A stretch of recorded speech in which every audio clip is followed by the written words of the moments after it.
بسم الله الرحمن الرحيم الحمد لله رب العالمين الحمد لله الذي هدانا لهذا وما كنا لنهتدي لولا أن هدانا الله أشهد أن لا إله إلا الله وحده لا شريك له وأشهد أن محمدا عبده ورسوله اللهم صل على محمد وعلى آل محمد كما صليت على إبراهيم وعلى آل إبراهيم إنك حميد مجيد اللهم بارك على محمد وعلى آل محمد كما باركت على إبراهيم وعلى آل إبراهيم إنك حميد مجيد ورضى اللهم عن الخلفاء الراشدين وصحابة أجمعين ومن تبعهم بإحسان إلى يوم الدين أما بعد والسلام عليكم ورحمة الله وبركاته la famille, mes sœurs, mes frères, les louanges, les remerciements, les éloges n'appartiennent qu'à Allah. Nous le louons, nous revenons vers lui repentant. Le premier qui n'a pas de début, le dernier qui n'a pas de fin. L'apparent, le dominant sur toutes choses, le miséricordieux, par essence et par excellence, dont les actes sont parfaits comme lui seul est parfait. Tous ces actes oscillent d'une part entre sa bienveillance, sa miséricorde, sa bonté vis-à-vis de ses créatures, c'est lui qui a tout créé sans besoin, et sa justice qui est basée sur sa sagesse et son omniscience. Nous le louons donc, nous revenons vers lui repentants, nous lui demandons protection contre les conséquences de nos péchés et les tendances de l'âme. Celui qui Allah guide, nul ne saurait l'égarer.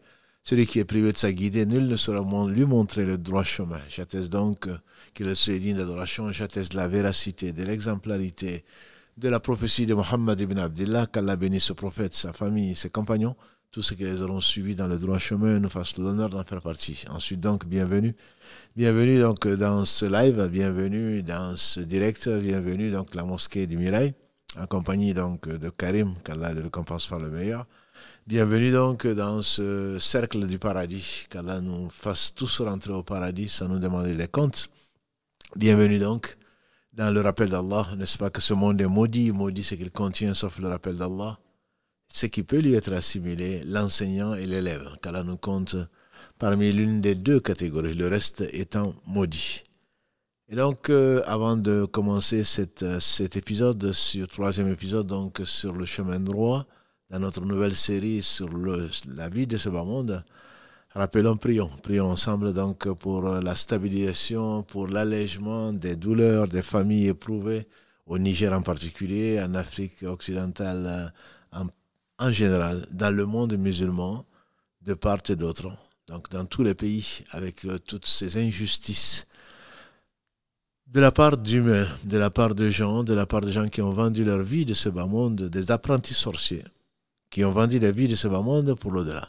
Si le sorcier sait pourquoi il a vendu sa vie pour l'au-delà, sa vie de ce bas monde pour l'au-delà, en utilisant, en insultant, en profanant le Coran, comme en Suède, en profanant le Coran, comme ils le font dans les toilettes, pour se mettre à la solde donc des djinns, ces apprentis sorciers qui, pour leur pouvoir, leur famille, leur honneur, causent des épreuves, sont la cause des épreuves de gens qui n'ont rien demandé, de musulmans de surcroît, et tous prétendant donc vouloir le bien, causer du tort au pays, causer du tort aux animaux, causer du tort aux humains, qu'Allah subhanahu wa ta'ala les guide avant qu'il ne soit trop tard. Ils vendent en fait leur vie de ce bas monde pour l'au-delà. En effet, Ibn al-Qayyim, qu'Allah lui fasse miséricorde, dans son livre, en tout cas dans ce qu'on lui attribue, qui s'appelle La Voie du Paradis, il dit les clés de tous les malheurs. Les clés de tous les malheurs, c'est les attirances, c'est dû aux attirances pour la vie de ce bas monde. Femmes, enfants, pouvoir, richesse. Zuyyina lillahi hubbu shahawati minan nisa. Allah dit dans la sourate 3, verset 14 en particulier, il a été embelli dans ce bas monde. Donc, hubbu nisa. Zuyyina lillahi hubbu shahawat. L'amour donc des jouissances, des femmes, des enfants, du pouvoir, etc. Et ça, ce n'est que mata. Ce n'est qu'une jouissance temporelle de la vie de ce bas monde. Si seulement ils savaient. Si seulement ils savaient, certainement, ils auraient renoncé à ce bas monde, tout ce qui contient, comme nous l'avons dit souvent, de par l'information que le messager d'Allah sallallahu alayhi wa sallam, qui ne parlait pas de lui-même, nous a apporté des sources sûres que ce bas monde ne vaut pas grand-chose. S'il pèse chez Allah le poids de l'aile d'un moustique qui n'en aurait pas fait profiter un seul instant un non-croyant. Pas plus qu'un chevreau mort aux oreilles coupées. Pas plus que ce que pourrait ramener comme eau un doigt plongé dans l'eau de la mer. Ce bas monde sert bien entendu à nous éprouver pour l'au-delà, pour une vie meilleure, que dis-je, c'est la vraie vie. pour la vie de l'au-delà. Si seulement les gens savaient. Si les gens savaient, ils ne se tueraient pas, ils ne se donneraient pas autant de mal pour chercher, pour faire du tort aux uns aux autres en faisant du tort à eux-mêmes, parce qu'ils ne font du tort en fait qu'à eux-mêmes. Qu'Allah nous guide et nous préserve, nous sommes sur une poudrière depuis très longtemps, le monde en particulier. À cause de quoi? Des vendeurs d'armes. À cause de quoi? Des marchands de sommeil. À cause de quoi? Tout ceci pour ce bas monde. Qu'Allah nous en préserve. Nous sommes mal placés pour critiquer ceux qui cherchent autre chose, puisque nous cherchons en général, hormis ceux que Allah a mis dans la droite voie, nous cherchons en général la même chose. On critique beaucoup les gens, mais nous ne sommes parfois pas mieux qu'eux. Qu'Allah nous préserve contre les conséquences de nos péchés, comme le disait le prophète sallam dans son introduction connue, et les tendances de l'âme. L'âme est avide, l'âme aime la facilité, l'âme aime. Donc, tout ce qui lui a été embelli par ce que nous avons vu la semaine dernière, entre Satan et sa propre âme qui ordonne le mal, hormis celle à qui Allah fait miséricorde et qui nous compte parmi donc ceux-là. Ensuite, donc aujourd'hui, si Allah le permet, on va parler donc dans ce troisième épisode de la guidée en général, de la guidée sur le chemin droit en particulier. Pourquoi en parler dans ce bas monde? Parce que les gens de science qui aiment Allah, que Allah a fait aimer le bien, nous enseignent une chose. Quand dans l'ouverture du Coran, la Fatiha, celle aux 7 versets répétés, quand dans l'ouverture donc de cette sourate, Allah subhanahu wa ta'ala se loue, et il est le seul digne des louanges. Il dit Alhamdulillahi Rabbil Alamin. Les louanges et les remerciements, les éloges n'appartiennent que au Seigneur des mondes. À lui tout appartient. À lui tout reviendra. Sans lui, rien ne se réalise. Ce n'est pas le Seigneur des cieux ou de la terre, mais c'est le Seigneur de tout ce qui existe. De tout ce qui est dans les cieux, hormis lui, subhanahu wa ta'ala, parfait. Dans les 7 cieux et dans les 7 terres, tout lui appartient. Il est le Seigneur. Qu'est-ce que ça veut dire? Ça veut dire que c'est celui qui tient, qui pourvoit à la subsistance de tout cela. Ça veut dire que c'est lui qui gouverne tout cela. Ça veut dire que c'est lui qui a tout créé sans besoin. Les savants disent donc ensuite, Allah dit, Ar-Rahman, Rahim, le miséricordieux de surcroît. Il est le miséricordieux, ce Seigneur, le miséricordieux par essence et par excellence. Maliki Yawmiddin est celui donc qui a décrété dans sa sagesse que l'on viendra à lui au jour du jugement dernier, tous les premiers comme les derniers, les petits comme les grands, les hommes comme les femmes, qui viendront à lui pour qu'il les récompense. Et donc on dit, quand il est le Seigneur des mondes, il s'occupe depuis ce qu'il a créé comme graine pour en faire un arbre fruitier, ou ce qu'il a créé comme spermatozoïde et ovule pour en faire un homme qui commence à spéculer. Celui qui a créé l'éléphant et ce qui est en dessous, celui qui a créé la fourmi, celui qui a parfait sa créature, qu'il a guidé, qu'il a accompagné depuis sa créature, depuis la vie qu'il lui a donnée. Et il n'a aucun besoin. Ce Seigneur ne peut pas ne pas guider ce qu'il a créé. Pourquoi? Parce qu'il est parfait. S'il est Seigneur, ça veut dire qu'il a accompagné sa créature sans besoin. Il l'a créé tout seul. Il l'a accompagné jusqu'à sa mort pour ensuite le rétribuer. Ce Seigneur ne peut pas avoir négligé de lui montrer le bien et le mal. Ce Seigneur ne peut pas, parce qu'il s'est imposé, quand je dis ne peut pas, il s'est imposé encore plus de lui donner mieux, puisqu'il donne tout à tout le monde, que ce soit la gloire, que ce soit l'argent, que ce soit les enfants, que ce soit autre chose derrière lesquels ces grands et ces petits de ce monde courent.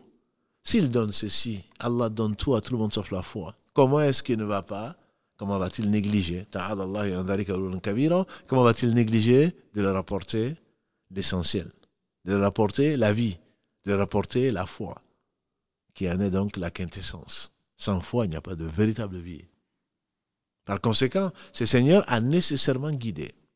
Et c'est pour cela, entre autres, dans la sourate Taha 20, verset 50, et une sourate que nous connaissons plus, puisque nous la lisons au moins dans le chef, comme aiment à le dire les gens du pays, Sabbisma Rabbikal A'la, dans la sourate 87, où il dit Sabbisma Rabbikal A'la, célèbre donc la louange du Seigneur et l'élevé, dans son essence, dans ses noms et attributs, dans tous ses actes. Sabbihisma Rabbikal A'la, alladhi khalaqa fa sawwa, c'est lui qui a créé, et c'est lui qui a parfait sa création en la faisant évoluer. Celui qui l'a fait évoluer, alors qu'il suffit qu'il dise soit et la chose elle est. Dans le troisième verset, Allah dit, et c'est lui qui qaddara, qui a déterminé. Et quelle détermination? La précision, tout y est. La sagesse, tout ce qu'il a décrété n'est que la vérité et la meilleure façon. Comme je dis souvent, puisqu'il peut tout faire, s'il fait une chose, c'est qu'il a choisi cette chose, donc cette chose ne peut être que parfaite. Même si nous y voyons, ou nous n'y voyons pas toujours la perfection, mais c'est la perfection, parce que c'est de l'épreuve. Pour que qui va le remercier, pour qui va s'en moquer, pour qui va s'en servir, pour le servir, pour se servir lui-même. Khalaqa fasawwa walladhi qaddara, c'est lui qui a décrété. Fahada, et il a guidé. Il a parlé de guider Fahada, guider en général. Donc Allah ne peut pas ne pas avoir guidé ses créatures. Et de ce point de vue, il faut comprendre que la guidée n'est pas seulement celle à laquelle nous pensons. Il y a 4 types de guidées, disent les savants. Dans la sourate également, Taha, dans la sourate 20, verset 50, quand Allah a envoyé Moussa et Haroun, alayhim salam, quand il les a envoyés à Pharaon, qui s'est pris pour ce qu'il n'est pas, il leur a demandé qui est votre Seigneur. Qui est votre Seigneur? Il a dit notre Seigneur, Rabbuna, Alladhi, a'ta kulla shay'in. C'est lui qui a donné à toute chose sa perfection, wahada, et il a guidé. Il a donné à toute chose sa perfection et il a guidé. Donc, ayant donné tout à tout le monde, comment il ne va pas donner ce qui est encore plus important, qui est la guidée? Sans guider, bien entendu, nous sommes tous perdus. La guidée, al-hidayah ou al-huda, il y en a 4 types, disent les savants. Et, Inch'Allah, on va essayer de traverser ces types en essayant de les décrire, surtout en essayant d'en profiter pour mieux connaître notre Seigneur subhanahu wa ta'ala et pour l'aimer. Donc Allah a guidé. Il a guidé tout ce qu'il a créé, notamment d'être vivant. On parle de guidée générale, c'est ce que l'on peut comprendre donc dans la sourate 87, verset 3, ou dans la sourate 20, Taha, verset 50. C'est lui qui a guidé en général. Cette guidée, c'est l'orientation. Cette guidée, c'est l'inspiration. Cette guidée, c'est le fait de montrer le bien et le mal. Cette guidée, c'est le fait que Allah subhanahu wa ta'ala a guidé, logé l'embryon d'aller prélever ce dont il a besoin après fécondation, ce dont il a besoin pour se nourrir, puiser du sang de ta femelle ou de cette maman, ce dont il a besoin, et évoluer. Allah l'a amené vers cette évolution qui est parfaite, parce que quand on ne l'a pas, il y a une fausse couche. Former dans le sein de sa mère ce qu'il lui faut, et ensuite guider vers la sortie. Et la sortie ne se fait que par là où elle doit se faire. Ce Seigneur est parfait.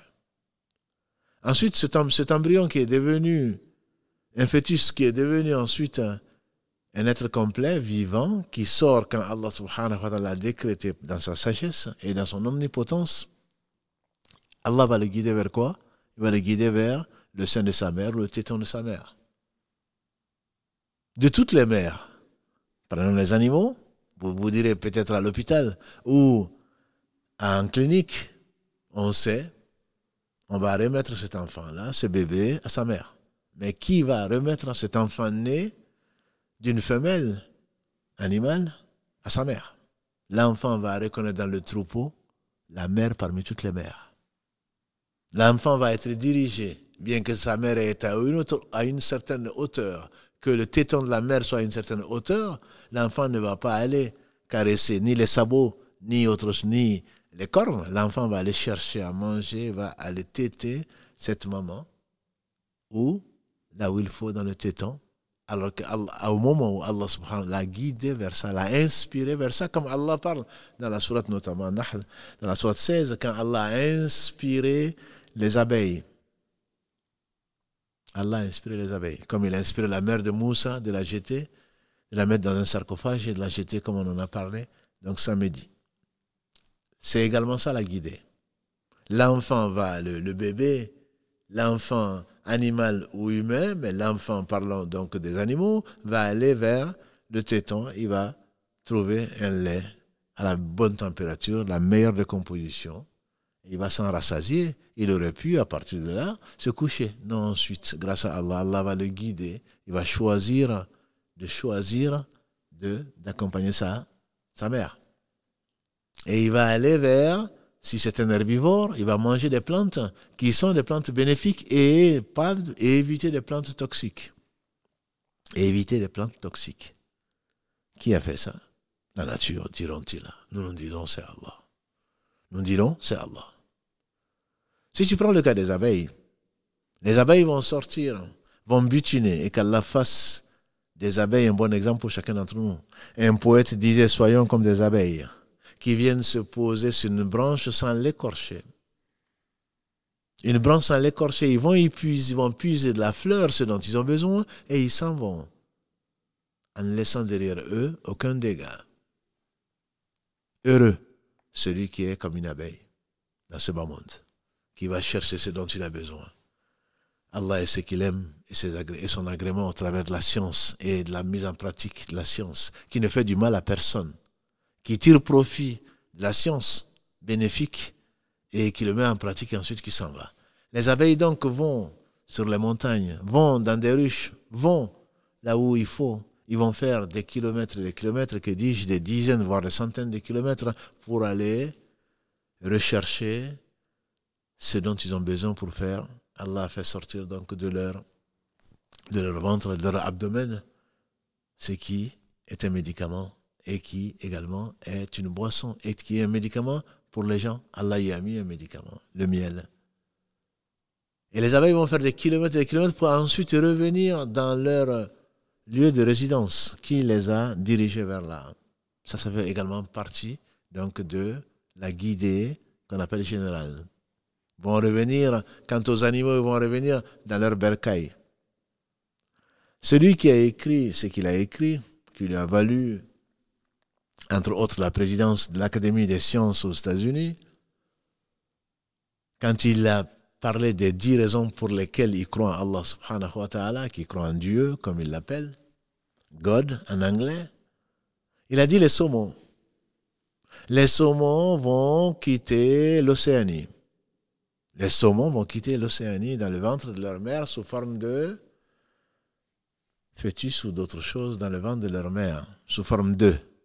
Leurs mères vont aller pondre leurs œufs en mer Atlantique ou ailleurs, loin à des milliers de kilomètres de là. Ces saumons qui vont naître, qui n'ont jamais connu l'Océanie, vont grandir, quand ils ont d'œufs, vont naître, vont grandir dans ces eaux de l'Atlantique.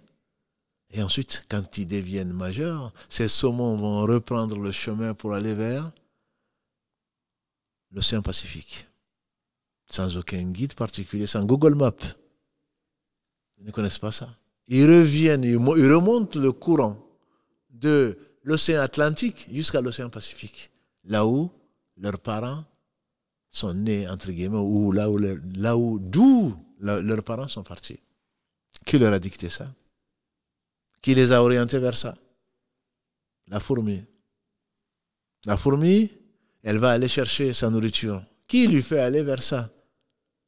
Et quand elle va en trouver parfois des kilomètres, elle va revenir.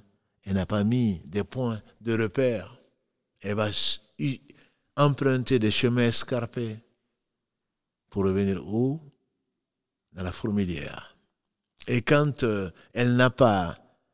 elle trouve une chose délicieuse qui lui paraît importante et qu'elle ne peut pas toute seule ramener, ce n'est pas un grain d'orge ou de mil, bien que cela fasse déjà sa taille et que ça ne doit pas être facile à porter. Et Allah fait ce qu'il veut. Quand elle trouve des résidus d'autres choses qui pourraient servir à ses autres sœurs fourmis, qu'est-ce qu'elle fait? Elle va aller en chercher des sœurs fourmis pour revenir faire quoi? Pour l'aider à transporter.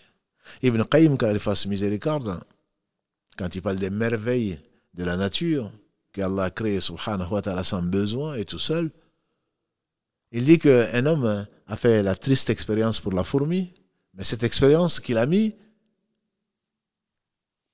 un reste de sauterelle mort sur un chemin. Une fourmi qui passait s'est arrêtée là. Elle a vu le reste de la sauterelle, puisqu'elle ne pouvait pas. Le reste de la sauterelle doit faire 100, 1000 fois peut-être son volume et son poids. Elle va à la fourmilière, elle revient avec des fourmis. Mais entre-temps, l'homme qui a eu cette mauvaise idée a enlevé le reste de la fourmi, le reste de la sauterelle plutôt. Les fourmis sont venues tourner autour de ce point, ne trouvent quand même pas de reste, et sont reparties à la fourmilière. Quand l'homme a vu les fourmis repartir à la fourmilière, il a à nouveau remis le reste de la sauterelle. Cette fourmi qui est revenue retrouve à nouveau, mais elle se dit non, mais j'ai pas rêvé. Effectivement, il y avait bien ça. Allez, je vais aller à nouveau chercher mes copines pour venir m'aider. Elle va chercher à nouveau des fourmis qui vont la suivre pour l'aider. Entre-temps, l'homme malicieux va enlever le reste de la fourmi et les fourmis reviennent et ne trouvent rien.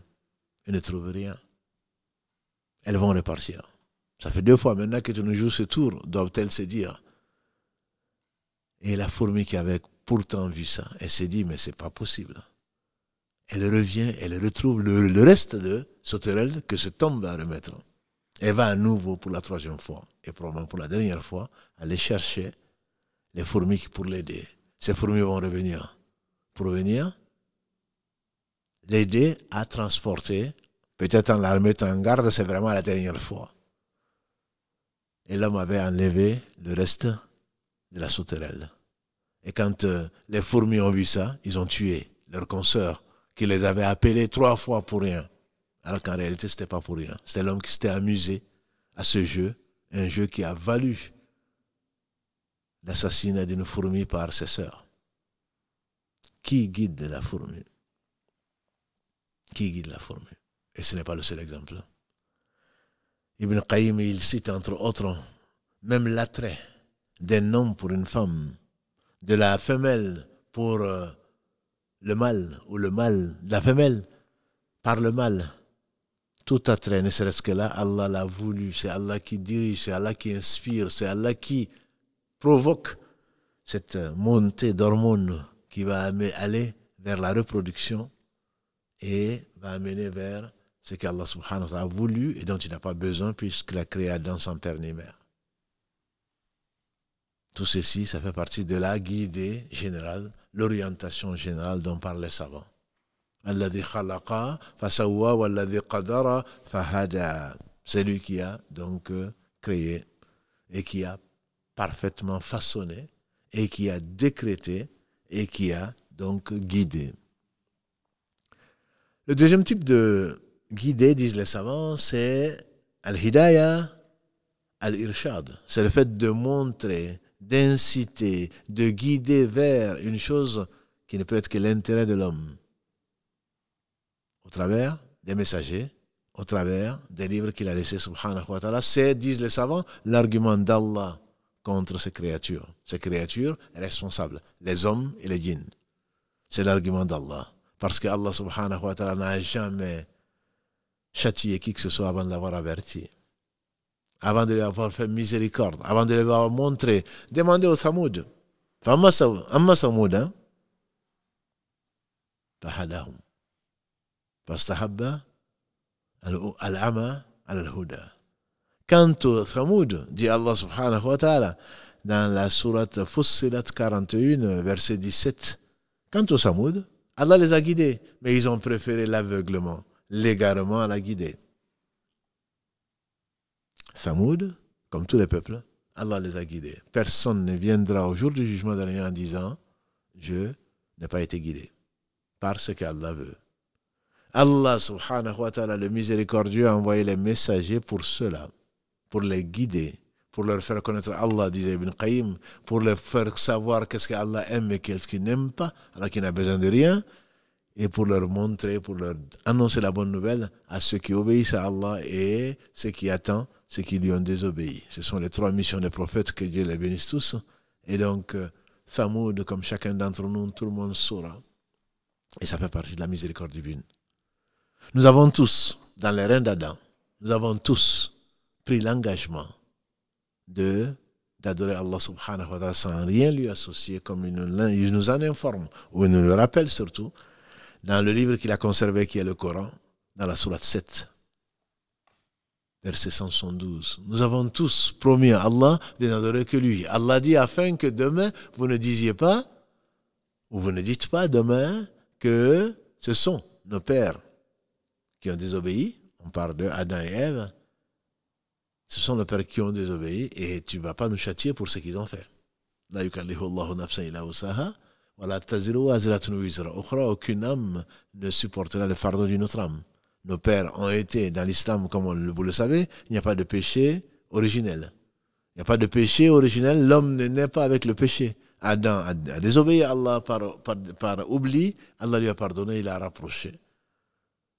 Il a pardonné, il a approché. Comme Allah le dit dans la sourate 7. فقال ربنا ظلمنا أنفسنا وإن لم تغفر لنا وترحمنا لنكونن من الخاسرين. Les deux, une fois qu'ils ont désobéi à Allah, qu'ils ont mangé de l'arbre sous l'impulsion, sous la tentation, sous l'influence de Satan, quand ils ont réalisé, Allah les a interpellés en disant « Ne vous avez pas dit que Satan était votre ennemi, maintenant vous m'avez désobéi, vous descendez sur la terre. » Quand ils sont descendus, Allah a créé en eux le repentir. Allah est revenu vers eux pour qu'ils reviennent vers lui. Et ils ont dit, Seigneur, nous sommes outragement fait tort, tous les deux, Adam et Ève. Il n'a pas renvoyé la faute comme nous le faisons à son épouse, ou son épouse n'a pas dit, non, c'est la cause de mon mari. Ils ont dit, Rabbana, notre Seigneur, tous les deux. Dhalamna anfusana, nous sommes fait tort à nous-mêmes. Wa illam taghfir lana, si tu ne fais pas miséricorde, si tu ne pardonnes pas. Wa tarhamna, tu ne fais pas miséricorde. Lanakunanna min al-khasirin, on fait la partie des perdants. Et donc Allah subhanahu wa ta'ala leur a pardonné, les a ramenés, les a rapprochés, et leur a pardonné et les a aimés. Parce que Allah, sourate 2, verset 222, Inna Allah yuhibbu tawwabin wa yuhibbu al-mutatahhirin. Allah aime ceux qui se repentent. Satan a désobéi à Allah, il ne s'est pas repenti, il est en enfer. Adam a désobéi à Allah, il s'est repenti, Allah l'a rapproché, Allah lui a pardonné, Allah l'a aimé. Tel est notre Seigneur subhanahu wa ta'ala qui a montré la voie. Donc Allah a donné à chacun le moyen il a envoyé des messagers, justement pour nous guider, pour nous montrer ce qu'il aime, pour nous montrer les obstacles de cette vie, pour nous montrer ce qui nous attend dans l'au-delà. Tout le bien, les clés de tout le bien, disait Ibn Qayyim, les clés de tout le bien, c'est l'attrait vers la vie de l'au-delà. Donc Allah nous incite, au travers ses messagers, au travers la vérité, la science qu'il a fait descendre et qu'il a conservé dans le cas du Coran, il nous incite à aimer l'au-delà, à connaître ce qui nous y attend. La mission des prophètes, alayhi salatu wassalam, après désobéissance, Allah n'a pas laissé Adam et ses enfants pour se venger ou à eux-mêmes. On ne peut pas se passer d'Allah le temps d'un clin d'œil. Après avoir désobéi, Adam a quand même bénéficié de la miséricorde d'Allah subhanahu wa ta'ala, lui et ses enfants, et avec la révélation, avec la guidée qu'Allah lui a donnée. Et c'est pour cela qu'Allah a promis à Adam, quand il a quitté, entre autres dans la sourate Taha, verset 123.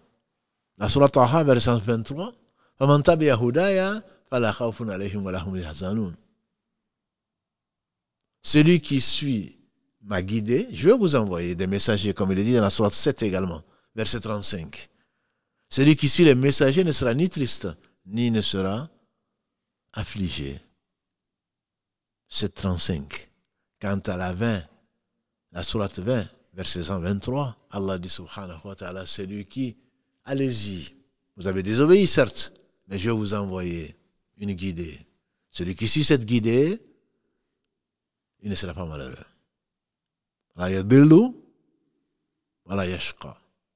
Il ne va pas être égaré ni être malheureux. Ça c'est la sourate Taha, verset 123. Le verset qui suit 124 de la sourate 20. Quant à celui qui s'éloigne, qui s'écarte, qui tourne le dos à mon rappel, donc il aura une vie serrée, une vie malheureuse. Et ensuite, il sera regroupé au jour du jugement dernier, aveugle. Il va demander la raison. Allah dit parce que tu as tourné le dos à nos versets quand ils étaient récités. Surat Taha, verset 123-124, Allah nous dit, Allah a promis à Adam alayhi salam et à ses enfants, il leur a promis qu'il va leur envoyer la guidée. Et cette guidée, c'est quoi? C'est le Coran. En effet, comme vous le savez, on est souvent revenu dessus. Allah dit dans la sourate Al-Baqarah 2, verset 183. 185. 183, il a révélé l'obligation du jeûne et nous a dit pourquoi? Pour atteindre la piété. Voilà la guidée. Mais quand? Quand est-ce qu'il a fait? Allah a révélé, dans le verset 185, il dit, de la sourate Al-Baqarah, sourate 2, Shaharu Ramadan alladhi unzila fihi al-Qur'an, hudan linnas wa bayyinatin min al-huda wal-furqan. C'est pendant le mois de Ramadan que le Coran a été révélé comme guidé pour les gens. Donc Allah a guidé tout un chacun. Les Thamoud, on a vu, verset 17 de la sourate 41, et comme les gens qui sont venus avant, le peuple Nuh, les fils d'Adam, et les derniers peuples, avec Mohammed sallallahu alayhi wa sallam et sa communauté. Allah a promis à Adam et à ses enfants qu'il va leur envoyer des messages. Celui qui les suit, sourate 7, verset 35, ne sera ni triste, ni malheureux. Cette guidée, Allah l'a révélée dans le Coran. Pendant le mois de Ramadan, c'est ce qui nous a valu l'obligation de jeûner pour celui qui peut supporter le jeûne pendant le mois de Ramadan défini pour celle. C'est un mois qui est béni, comme vous le savez. Et le prophète sallallahu alayhi wa sallam, dans le hadith de Wathiqa, rapporté dans le Musnad de l'imam Ahmad, qu'Allah lui fasse miséricorde, ainsi qu'à ses enseignants, et ainsi qu'aux élèves qui ont suivi le chemin du prophète sallallahu alayhi wa sallam, la sunna qu'Allah a purifiée et conservée. Il a dit, Wathiqa, le prophète sallallahu alayhi wa sallam a dit, les feuilles d'Ibrahim, le père des musulmans, les feuilles d'Ibrahim ont été révélées la première nuit du Ramadan. Contenant quoi? La vérité générale.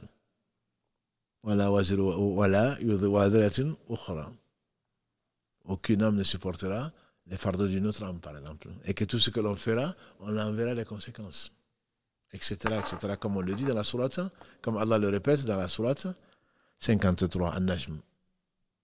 Les faits d'Ibrahim lui ont été révélés la première nuit de Ramadan. Il a dit la Torah a été donnée à Moussa alayhi salatu wassalam la 6e nuit, après 6 nuits plutôt de Ramadan. Quant à l'évangile, c'est après 13 nuits, a dit le prophète sallam à Isa alayhi salatu wassalam. Pas 600, mais c'est l'évangile qui, bien entendu, a disparu. Il dit les psaumes, les feuilles données les psaumes donnés à Daoud alayhi salam, ont été révélés après 18 nuits, du mois de Ramadan encore, pour guider les fils d'Israël. Puisque tous les prophètes ont été envoyés à leur peuple, sauf Mohammed sallallahu alayhi wa sallam qui a été envoyé à l'humanité entière pour confirmer l'unité d'Allah subhanahu wa ta'ala. C'est pourquoi tous les prophètes ont été envoyés pour corriger ce qu'on a pu dire de ce Seigneur parfait et pour compléter la religion d'Allah qu'il a agréée, verset 19 de la sourate 3. Inna dina inda Allahi l'islam. Religion de tous les prophètes sans exception. Et c'est après la 24e nuit que Allah a révélé le Coran comme Hudan Linas, y mettant la Torah, l'évangile, les psaumes, qu'il a conservé comme il a promis dans la sourate 15, verset 9. Inna nahnu nazzalna dhikra wa inna lahu lahafidhun. Donc ce type de guidée qu'on appelle al-hidayat ou al-irshad, c'est montrer, suivez ce chemin-là. Allah dit notamment dans la sourate 6, An'am, verset 153, dans la sourate An'am, sourate 6, Allah dit subhanahu wa ta'ala, wa anna hadha sirati mustaqima fattabi'uhu. Voici, quant au chemin, c'est le chemin droit. Suivez-le et ne suivez pas les subul, les sentiers qui vous écarteraient de sa voie. Sourate 6, verset 153. Donc Allah a mis tout ce dont nous avons besoin dans les livres qu'il a confiés, dont il a confié la garde aux gens qui suivaient les prophètes. Et quant au Coran, il a promis de le garder, et sa promesse est vraie. Il est gardé entre deux feuilles, entre deux couvertures plutôt. Il est gardé dans le cœur de millions d'hommes et de femmes. Même si certains n'en connaissent pas la valeur et veulent le profaner. Simplement, certainement qu'ils sachent que comme Allah le décrit, ils veulent éteindre la lumière d'Allah par leur bouche. Allah ne veut en réalité que répandre sa lumière. Cadeau divin. Et quel cadeau? Sans laquelle, certainement, ce monde n'existerait pas, ni rien n'existe. Ni rien n'existerait. Allah donc veut parfaire sa lumière, n'en déplaise aux associateurs. Celui qui a envoyé, comme il dit dans la sourate 61, Saf, c'est lui qui a envoyé son messager avec la huda, encore une fois, avec la guidée. Afin de le mettre, ce messager, ce qu'il a apporté, la huda, à la mettre, cette guidée, au-dessus de tout autre. Confession, n'en déplaise aux négateurs, n'en déplaise à ceux qui n'y croient pas. Vous le trouvez dans les versets. Premier verset de la sourate 61, As-Saff. Donc le Coran est une guidée pour les gens, pour tout le monde. On va y trouver, c'était le festin d'Allah, comme le disait le prophète sallallahu alayhi wa sallam. On y trouve tout ce dont on a besoin. L'histoire des anciens. La prophétie de ce qui va arriver.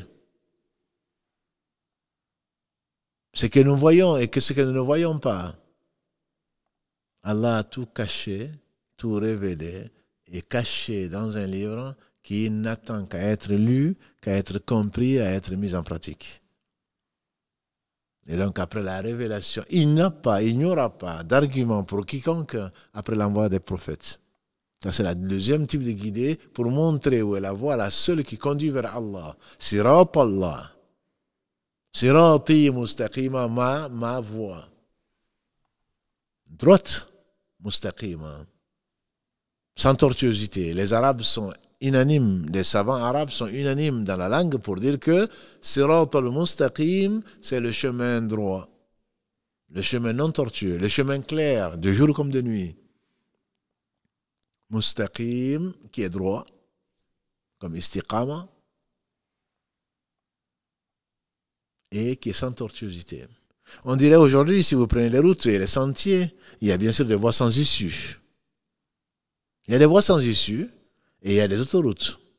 S'il y a mieux, on parlera de mieux. Il y a des autoroutes. Même dans le ciel, on dit qu'il y a des autoroutes du ciel.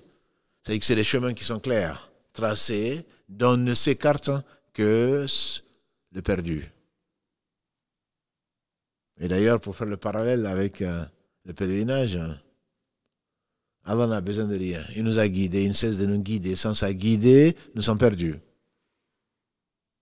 Chaque fois que les gens ont quitté le groupe, chaque fois qu'ils n'ont pas suivi le guide, ils sont perdus. À Mina en particulier. J'imagine qu'à Makkah, c'est pareil. Quand il y a un guide, il est fait pour le suivi. Et les imams ne sont autres que les guides. Les savants ne sont autres que les guides. Mes compagnons ont dit, moi je suis l'étoile. Et mes compagnons sont à l'abri, sont en sécurité tant que je suis encore vivant, a dit le prophète sallallahu alayhi wa sallam en substance. Mes compagnons sont des guides, sont les étoiles par lesquelles on se guide.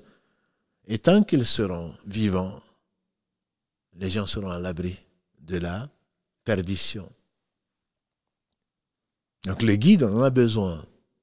Imam. Quand je dis imam, je ne parle pas de ceux qui vendent leur religion. Je parle d'eux parce que la religion appartient à Allah. Imam, par définition, ça veut dire le guide. C'est celui qui guide vers quoi?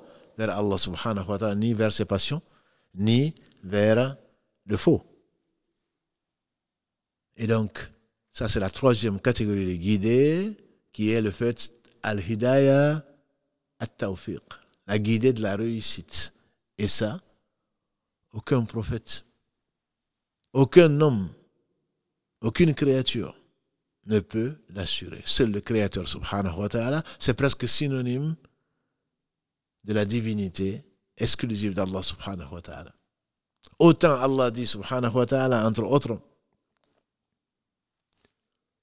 dans la sourate 42, Shura, la consultation, verset 52, وَإِنَّكَ لَتَهْدِي إِلَى صِرَاطِ الْمُسْتَقِيمِ. Vraiment, c'est toi qui tu guides vers le chemin droit. Sirat Allah, le chemin d'Allah. Ça, c'est le prophète sallallahu alayhi wa sallam. Pour guider, la deuxième catégorie de guider, c'est celle donc d'orientation. Allah y a associé son prophète, il a associé les prophètes, il a associé les savants, il a associé tous les hommes qui appellent au bien à cela. Par contre, pour la troisième catégorie de guidés, qui est Al-Hidayah, Al-Tawfiq, c'est Allah qui la guide, celle de réussite, cela ne dépend que d'Allah subhanahu wa ta'ala.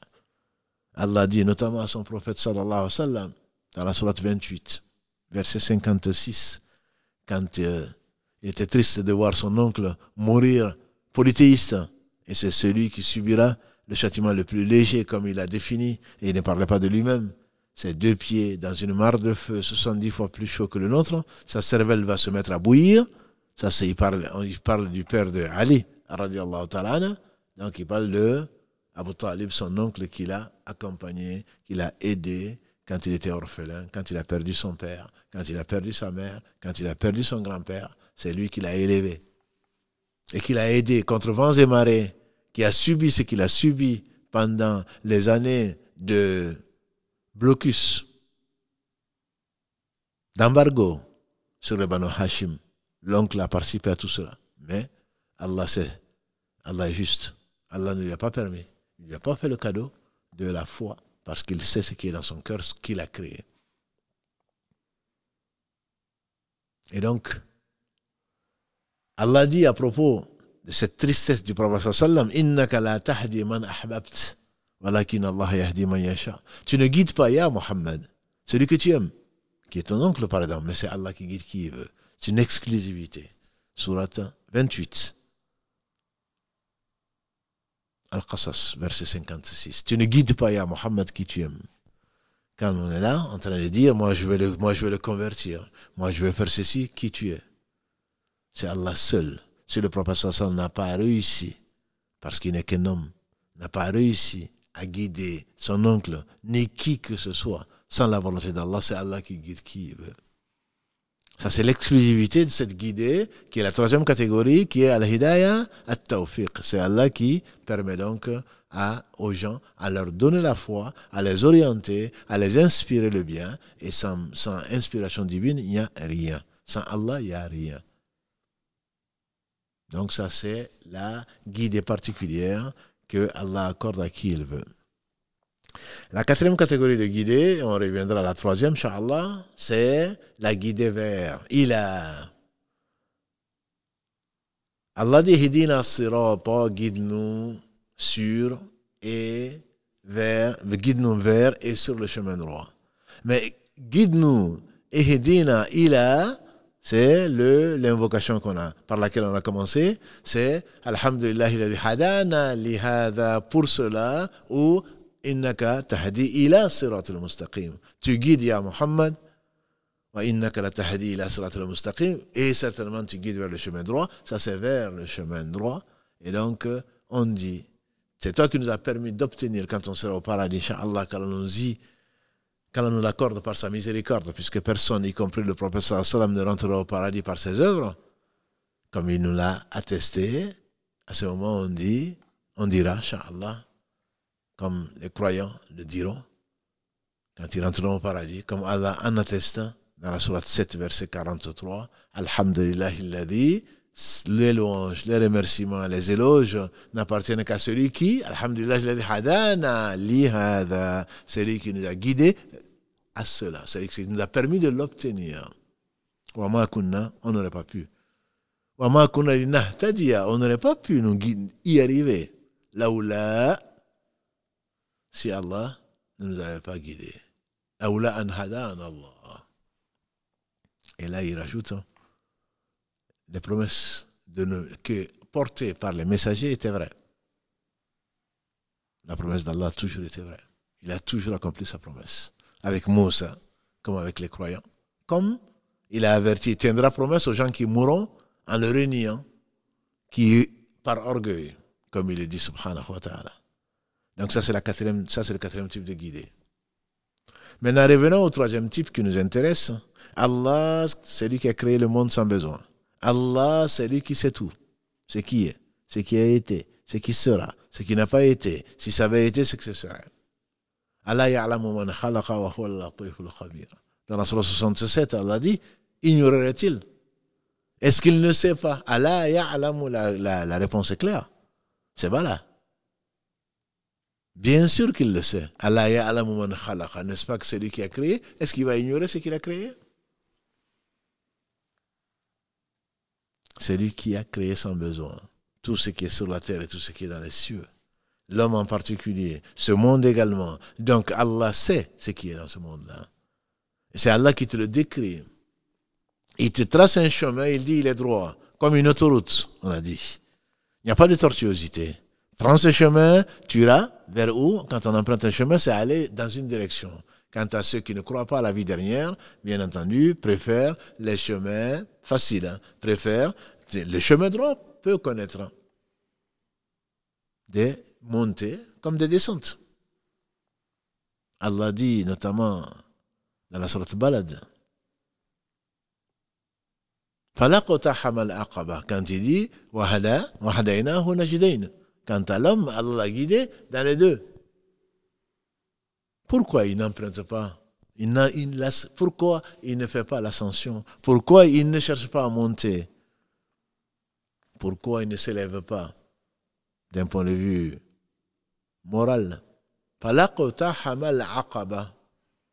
Donc qu'il emprunte le chemin des meilleurs, le chemin des purifiés, le chemin qui monte vers l'agrément d'Allah, vers sa satisfaction.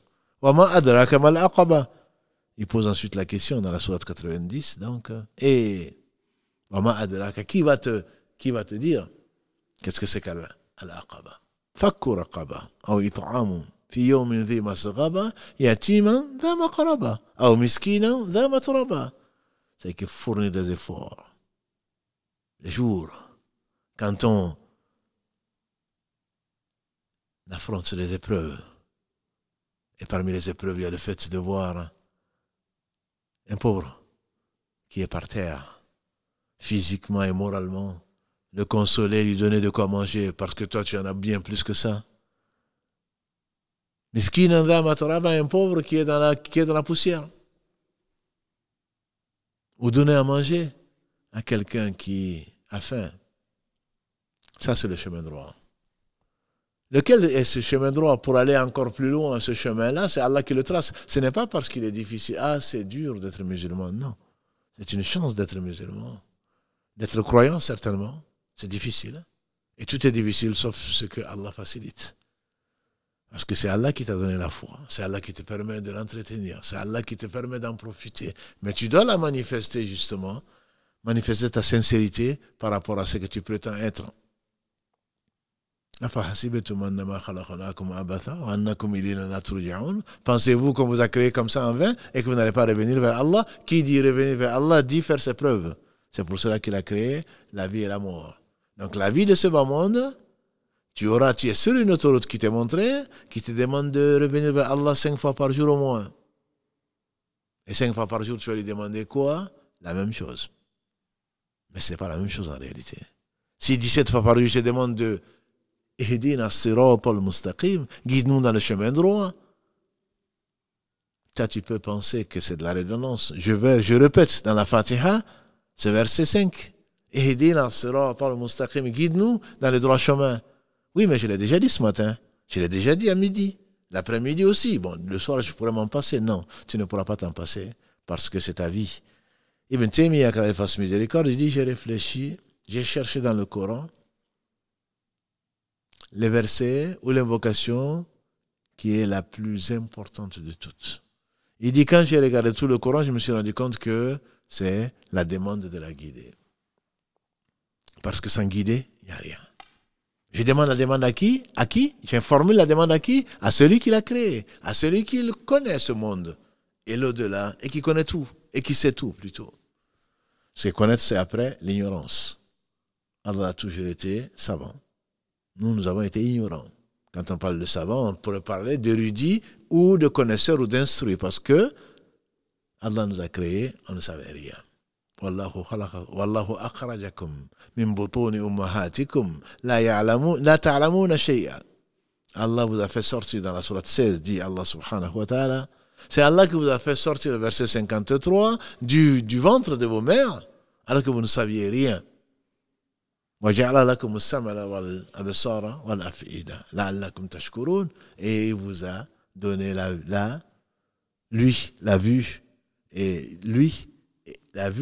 et le cœur, afin que vous soyez remerciants. Donc Allah seul sait. Fais confiance à cette science. Allah te montre le chemin. D'où, pourquoi tu fais confiance à ce chemin-là? Sirat al-Mustaqim, pourquoi il est droit? Parce qu'il vient de celui qui sait tout. Al-Alim, Al-Hakim, Al-Rahim, Al-Malik, Al-Aziz. Celui qui a tous ses beaux attributs, sont tous parfaits. Ça, c'est la science certaine. Law ta'lamuna ilma al-yaqin, dit Allah subhanahu wa ta'ala dans la sourate At-Takathur, si vous le saviez, une science certaine. La science d'Allah est parfaite. C'est la vérité avec grand V. Certainement, tu sais que ce chemin-là, c'est le seul chemin bénéfique. En dehors de ce chemin, il n'y a que des subul. Il n'y a que des sentiers qui sont des voies sans issue. Non, toi, tu préfères descendre. Non, c'est plus facile, effectivement, de descendre que de monter. Mais le problème, c'est que quand tu descends, c'est une abîme. Tu vas trouver ce qu'Allah t'a promis. Et quand tu montes, tant que le chemin il est droit, tant que ça a été révélé, tant que ça vient d'une science certaine, alors tu peux suer, tu peux avoir de la douleur, tu peux avoir des difficultés, mais la fin, c'est que tu te retrouves au sommet pour une vie qui est éternelle. La science, elle est certaine. Le jour où tu auras cette certitude de tes propres yeux, Ayn al-Yaqin, dans cette même sourate, كلا لو تعلمون علم اليقين لترون الجحيم ثم لترونها عين اليقين. Après avoir reçu cette science qui est certaine, parce qu'elle vient d'Allah, elle vient du messager sallallahu alayhi wa sallam qui ne parlait pas de lui-même, ce n'est qu'une révélation révélée, in huwa illa wahyun yuha, dans la sourate 53. Ce n'est qu'une révélation révélée sur Muhammad sallallahu alayhi wa sallam, il ne parlait pas de lui-même, comme Allah a révélé à Moussa, comme il a révélé à Isa, comme il a révélé à Ibrahim, comme il a révélé aux messagers avant. C'est une science qui est certaine, aussi certaine que tu vas mourir. Tu verras quand le jour où tu verras la réalité, à commencer par la rencontre avec Malik al-Maut, le jour où tes yeux verront la réalité, quand tu verras l'enfer, très certainement, tu diras, les messagers ont bien apporté la vérité. Les messagers disaient vrai, parce que la science, elle est vraie. Sirat al-Mustaqim, qu'est-ce que c'est que cette voie? Nous demandons à Allah la voie 17 fois par jour. Pourquoi 17 fois? Les savants disent parce que tu n'es jamais.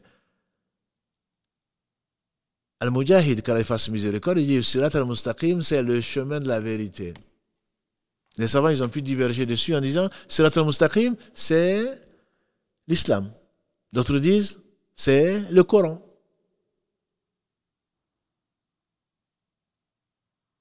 Mais en réalité, c'est la même chose, c'est la vérité. La vérité vient d'Allah.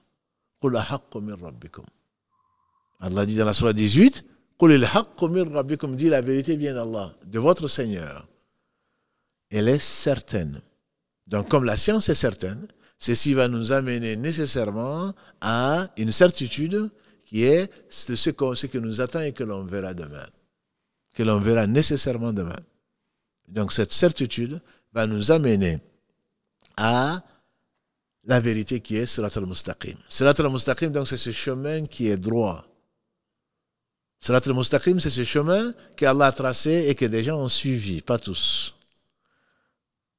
Et qui peut te dire qui est Sirat al-Mustaqim? Nous demandons à Allah, parce que nous sommes sur une vérité. La vérité elle est partielle. Allah seul est la vérité. Allah seul sait tout. Donc en demandant à Allah Comme dans le hadith, dans combien de hadiths, dans le Coran, Allah nous demande de lui demander. Il se fâche contre celui qui ne lui demande pas. On lui demande de la guider et parfois on la détaille. On lui demande la sincérité, on lui demande la fermeté, on lui demande la protection contre la lâcheté, la protection contre ce qu'on ne le voit pas, etc., etc. Et tout ceci fait partie, bien entendu, de la vérité du chemin droit. Des gens avant nous l'ont emprunté, c'est pour cela qu'Allah dit dans le verset 6, Sirata alladhina an'amta alayhim. Le chemin de ceux à qui tu as accordé ton bienfait, dont tu as été satisfait, parce que tout le bien vient de toi. Tout le bien vient de toi et le mal ne peut pas t'être attribué. Sirata alladhina an'amta alayhim. Ce chemin a été emprunté, ce chemin a été suivi, ce chemin a été montré par qui et Allah dit dans la verset 69 de la sourate 4, وَمَنْ يُطِعِ اللَّهَ وَالرَّسُولَ فَأُولَٰئِكَ مَعَ الَّذِينَ أَنْعَمَ اللَّهُ عَلَيْهِمْ مِنَ النَّبِيِّينَ وَالصِّدِّيقِينَ وَالشُّهَدَاءِ وَالصَّالِحِينَ فَحَسُنَ أُولَٰئِكَ رَفِيقًا. Et celui qui obéit à Allah et qui obéit au messager, voilà ce qu'Allah a comblé de ses bienfaits. Le Coran vient expliquer le Coran. Ce verset 69, suivi de 70, vient expliquer le verset 6 de la sourate 1. Sirata alladhina an'amta alayhim. C'est le chemin qu'ont suivi qui? An-Nabiyyin, wa-Siddiqin, wa-Shuhada, wa-Salihin. Les 4 catégories qu'Allah nous compte parmi 3 de ces catégories-là, puisque le dernier prophète, c'est Mohammed sallallahu alayhi wa sallam. On ne peut donc pas prétendre, et jamais, on ne peut prétendre que d'être à ses côtés le jour du jugement dernier parce qu'on l'aura aimé. Mais on ne peut pas prétendre. Celui qui prétend être un prophète est un charlatan et voué à l'échec et à l'humiliation. Il n'y a pas de prophète après Mohammed sallallahu alayhi wa sallam. Et donc, qui sont-ils? Ce sont les 4 catégories qui sont les prophètes. Les gens véridiques. Et Abu Bakr en faisait partie. Qu'Allah nous rende parmi les véridiques. Les gens qui sont comme on appelle les shuhada, ce sont les martyrs et en même temps ce sont les témoins. Et on compte parmi ces témoins les savants. Was-salihin, ceux qui font les actes de bien. Et quelle belle compagnie conclut Allah dans le verset 70 de cette même sourate. C'est pour cela que ce chemin droit a été défini par beaucoup de savants. Ils ont pu diverger dessus sur la façon, mais c'est sur le style. Mais en réalité, c'est la même chose. Que tu dises que le chemin droit, c'est le Coran, tu le suivras, tu es sur le chemin droit. D'ailleurs, le prophète sallallahu alayhi wa sallam a donné la parabole du chemin droit. C'est lui qui le connaissait le mieux, bien entendu. Il a dit, Allah a un chemin et il y a un mu'adhin, un héros, qui appelle à ce chemin-là. Ce chemin est bordé de 2 murailles. Et dans les murailles, il y a des portes qui sont cachées par des voiles ou par des rideaux. Et au-dessus, il y a un autre mu'adhin, un autre héros, qui est en train de dire au malheur, pour celui qui veut ouvrir l'un des rideaux pour accéder à une des portes de part et d'autre de ces murailles, ou dans ces murailles, il lui dit, malheur à toi, n'en ouvre pas. Si tu ouvres, tu es perdu. Et il nous a expliqué donc, qu'est-ce que c'est que ce chemin droit. Il dit ce chemin droit, ce chemin, en fait, c'est le chemin d'Allah. Le chemin droit. Celui qui appelle, venez tous aux humains, aux djinns, venez sur ce chemin droit, c'est le livre d'Allah. Donc tu peux dire que c'est le livre d'Allah, le chemin droit. Non, le livre d'Allah appelle au chemin droit, qui n'est autre chose que l'islam. Il dit, le livre, le héros, celui qui appelle, le mu'adhin, qui est placé devant ce chemin-là, c'est le livre d'Allah, subhanahu wa ta'ala, dont le faux n'atteint ni par devant, ni par derrière, ni dans le passé, ni dans le futur. Verset 42 de la sourate 41. C'est le livre d'Allah qui appelle les gens à venir, à rentrer, tous dans l'islam, tous dans la paix, tous dans le bonheur, ici-bas, dans l'au-delà. C'est le livre d'Allah qui t'appelle à cela. Il dit les murailles, c'est ce qu'Allah a défini comme interdit. Et les portes, donc, les gens qui veulent transgresser, les murailles sont là pour les limiter. Hududullah. Allah a tressé, c'est un canevas. Tout est permis dans l'islam, sauf ce qu'Allah a interdit. Tu as un chemin plus large que Dieu seul sait. Et tu as quelques interdits qui sont que Allah a bordé. Voilà, vous pouvez tout faire sauf cela. Et Allah n'a interdit que ce qui est mauvais.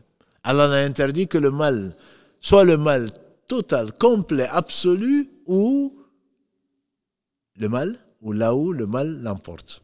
Allah n'a besoin de rien. Si tu as interdit une chose, c'est pour qu'à la fin de ta vie, tu ne dises pas, pauvre de moi si j'avais su.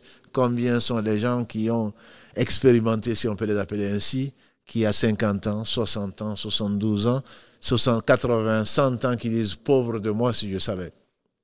Le proverbe français ne dit-il pas, si jeunesse savait, et si vieillesse pouvait.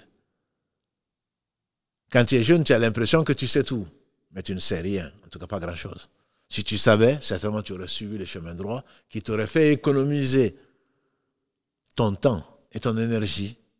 Et qu'Allah bénisse ces gens qui ont passé leur vie dans l'adoration d'Allah. D'ailleurs, le deuxième qui a été cité parmi les 7 qui seront sous l'ombre du trône d'Allah subhanahu wa ta'ala, le jour où il y aura d'autres ombres que son ombre, que l'ombre de ce trône, c'est l'enfant qui a été éduqué dans l'islam.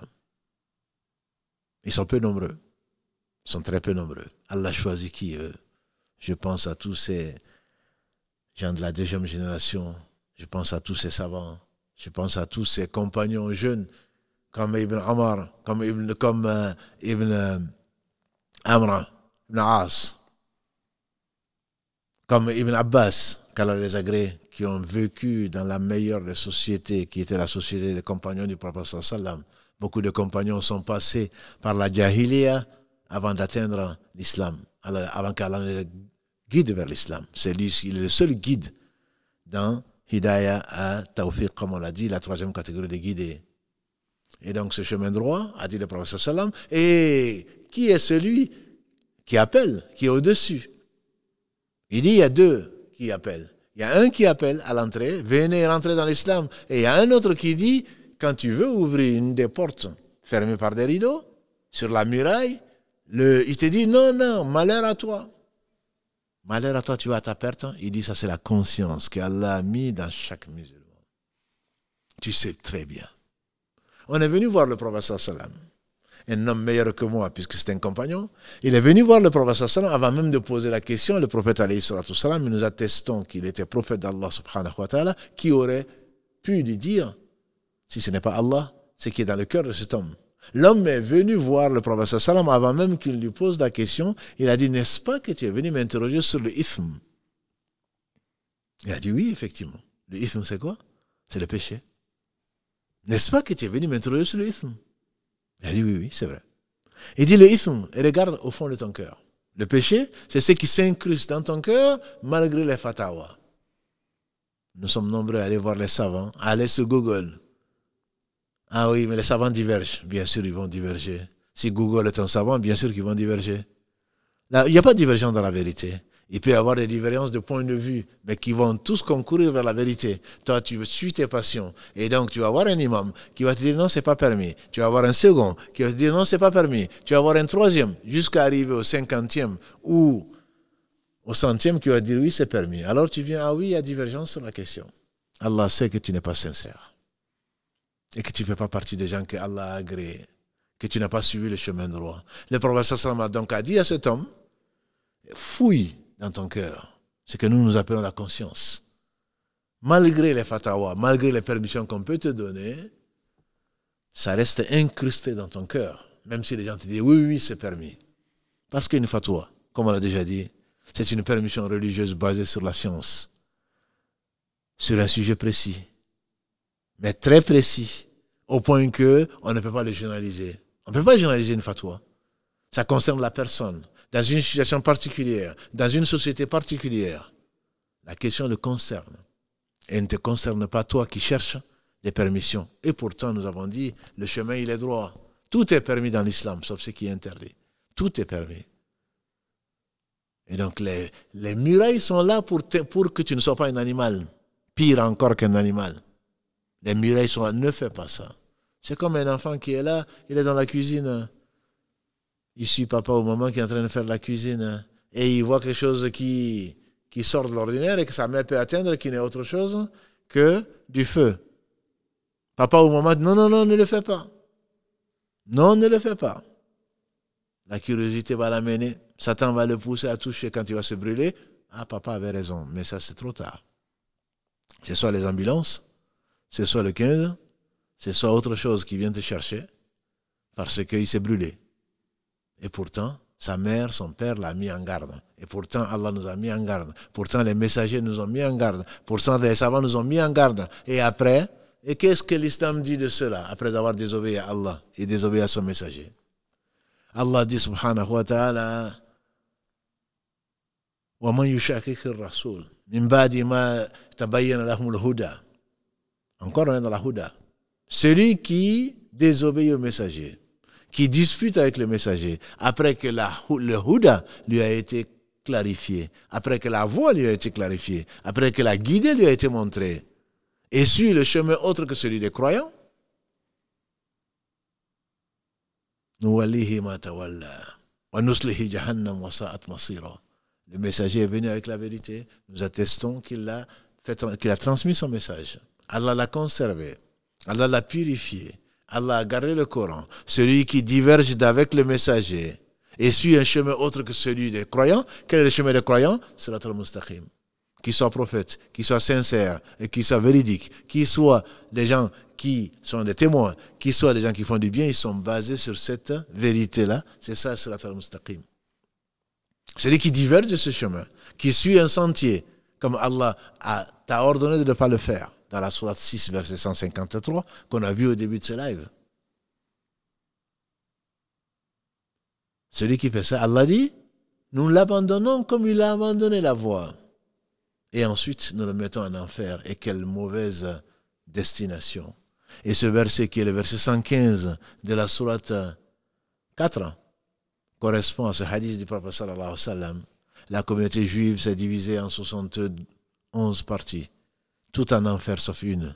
La communauté chrétienne s'est divisée en 72 parties, tout en enfer sauf une. Ma communauté va se diviser en 73 parties, tout en enfer. 72 parties de la communauté du prophète sallallahu alayhi wa sallam sera en enfer. Il dit sauf une, on dit laquelle c'est. Beaucoup de versions. Il dit la jama'a dans une version, c'est-à-dire la vérité. Le groupe, celle qui suit la vérité. Et d'autres disent, et pour l'expliciter dans une version, ceux qui seront sur ce que moi je suis, moi aujourd'hui, c'est avec ce chemin-là, droit, moi et mes compagnons. Voilà la voie droite. La seule qui sera sauvée. Il dit tout en enfer.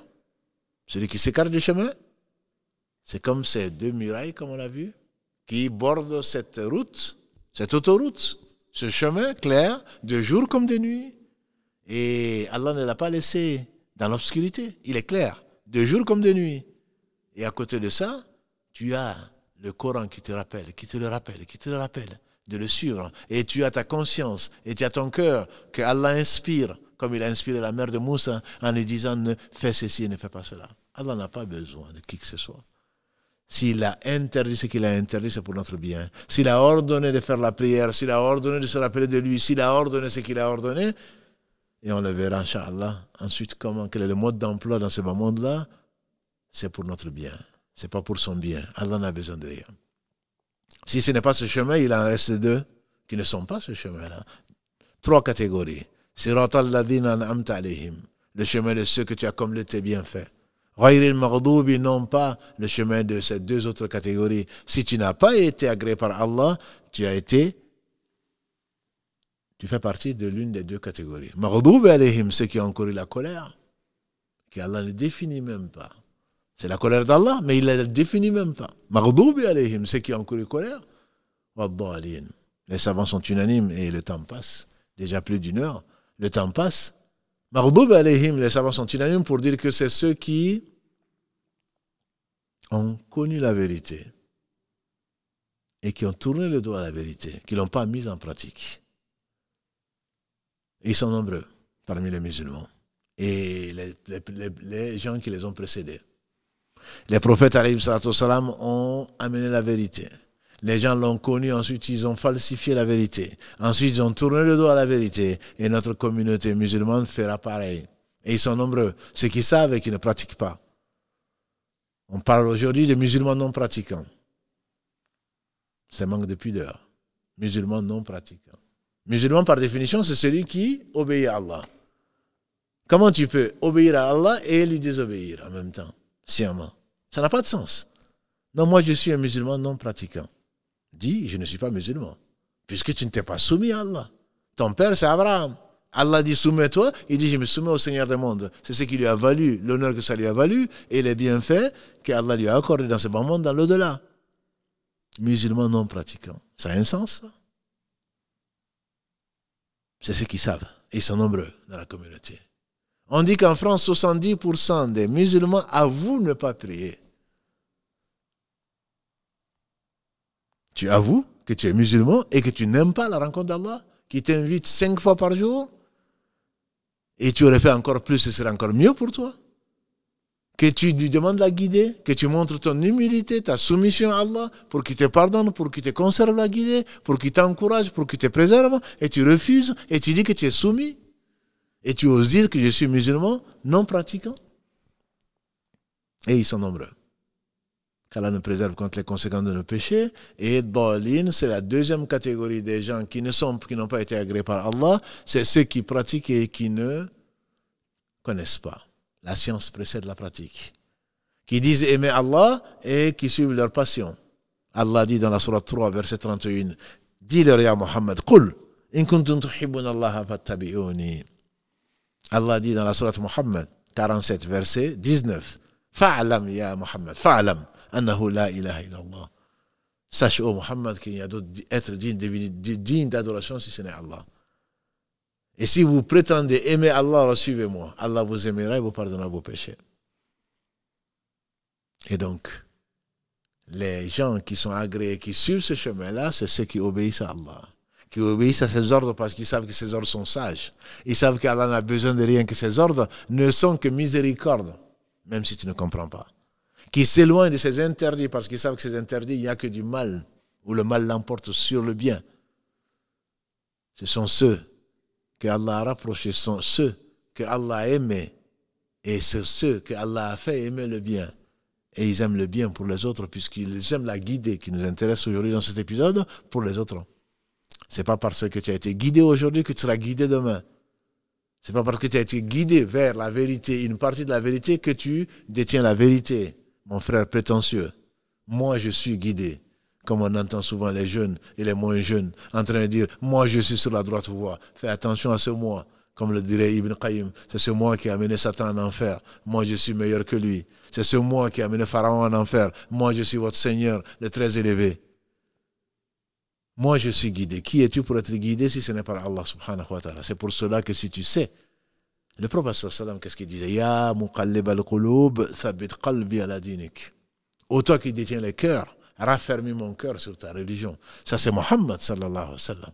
Comment toi, prétentieux que tu es, tu peux penser être sur la vérité, détenir la vérité. Si tu la détiens, tu ne détiens que ce n'est que grâce à Allah. Si tu la détiens, ce n'est qu'une petite partie de la vérité. Ce n'est qu'une petite partie de la vérité. Alors cherche l'autre. Et plus tu sais que tu ne sais pas, plus tu seras modeste, plus tu seras humble. Pourquoi Allah te demande 17 fois par jour? Au moins, pour ceux qui peuvent prier. J'entends qui n'ont pas d'excuses pour prier, parce qu'il y en a qui ont des excuses, comme la femme indisposée, comme le fou, comme l'enfant qui n'est pas pubère. Tout autre n'aura pas d'excuses, sauf si tu as oublié, ça peut être une excuse. Si Allah te demande 17 fois, c'est pour te montrer que tu dois être humble, mon frère. Tu dois être humble, ma sœur. Ne pas juger les autres, ne pas les condamner en enfer. Toi, l'égaré, comme on entend. Toi qui as dévié, toi qui es innovateur, prie pour lui. Il est innovateur, peut-être qu'il est ignorant. Et la différence entre celui qui est maudit et celui qui est égaré, c'est que tous les deux sont égarés. Mais c'est que celui qui est maudit, c'est parce qu'il sait et il ne pratique pas. Non seulement il est égaré, mais en plus, Allah lui envoie sa malédiction. C'est-à-dire qu'il est éloigné de tout bien. Qu'Allah nous compte donc parmi les gens qui sont, grâce à lui, guidés dans le droit chemin aujourd'hui et demain, jusqu'à ce que nous le rencontrons, subhanahu wa ta'ala. Qu'Allah fasse miséricorde à nos prédécesseurs qui ont suivi le droit chemin, et sa promesse est vraie. Qu'Allah guide les gens qui sont égarés, puisque c'est notre intérêt, c'est leur intérêt, parce qu'on veut du bien, parce qu'Allah aime les gens qui reviennent vers lui, donc on doit aimer que ces gens reviennent vers lui plutôt que de les condamner en enfer. Qu'Allah arrose de l'eau, cette fitna en Afrique de l'Ouest, au Niger en particulier, et partout dans le monde, particulièrement dans le monde musulman, ces gens qui souffrent, notamment dans le désert entre la Libye et la Tunisie, dont on parle peu, des musulmans qui laissent des musulmans, pour ne pas dire qu'ils les persécutent, pour ce bas monde, et qui les laissent souffrir. Est-ce que Allah yadhunnu ulaika annahum mab'uthun li yawmin 'azim yawma yaqumu an-nasu li rabbil alamin, qui reviennent un peu, qui lisent un peu le Coran, même pas les sourates longues, qui prennent la sourate 83. Ces gens ne savent-ils pas qu'ils vont comparaître un jour terrible, un jour énorme, le jour où les hommes vont se lever devant Allah. Sourate Mutaffifin, les premiers versets de la sourate 83. Allah yadhunnu ulaika annahum mab'uthun. Est-ce qu'ils croient vraiment au jour du jugement dernier? Défendre leur pouvoir. Quel pouvoir tu as? Un petit mal de tête, tu perds la tête. Un petit mal au ventre, tu as l'impression que tout le monde t'a abandonné. Et tu vas provoquer la mort de millions de gens. Tu vas mettre les gens sur les routes à fuir la mort, à fuir la guerre, à cause de tes passions, à cause de ce bas monde. Est-ce que tu sais vraiment que tu vas être ressuscité et que tu vas comparaître devant le Seigneur des mondes? Ceci est vrai pour tout un chacun. Il y a des petits tyrans, et Satan sait ce qui lui est arrivé. Il y a des grands tyrans. Comme Satan, il y a des petits tyrans dans les familles, dans les mosquées, dans la rue, qui se prennent pour ceux qui ne sont pas. Pourquoi? Pour un peu d'honneur. Pourquoi? Pour un peu de prétention. Pourquoi? Pour un peu d'argent. Pourquoi? Allah seul sait. Allah seul sait, Allah est miséricordieux. Qu'Allah bénisse le meilleur des mondes, le meilleur des hommes, Mohammed sallallahu alayhi wa sallam, sa famille, ses compagnons, tous ceux qui les auront suivis dans les droits chemins, ils nous fassent l'honneur, je dis bien l'honneur, parce qu'on ne le mérite pas. Qu'Allah nous fasse l'honneur de faire partie de ces gens-là, et que notre meilleur jour soit le jour où nous allons le rencontrer, et qu'il va nous accorder sa satisfaction complète dans son vaste paradis, et qu'Allah nous protège contre les conséquences de nos péchés et les tendances de nos âmes qui ordonnent le mal. Qu'Allah subhanahu wa ta'ala nous fasse miséricorde, il est le seul dont la miséricorde va nous amener au paradis, inshallah, et nous épargne le châtiment de l'enfer par pure miséricorde. Subhanakallahumma wa bihamdika, ashhadu an la ilaha illa anta, astaghfiruka wa atubu ilayk. سبحان ربك رب العزة عما يصفون وسلام على المرسلين والحمد لله رب العالمين والسلام عليكم ورحمة الله وبركاته.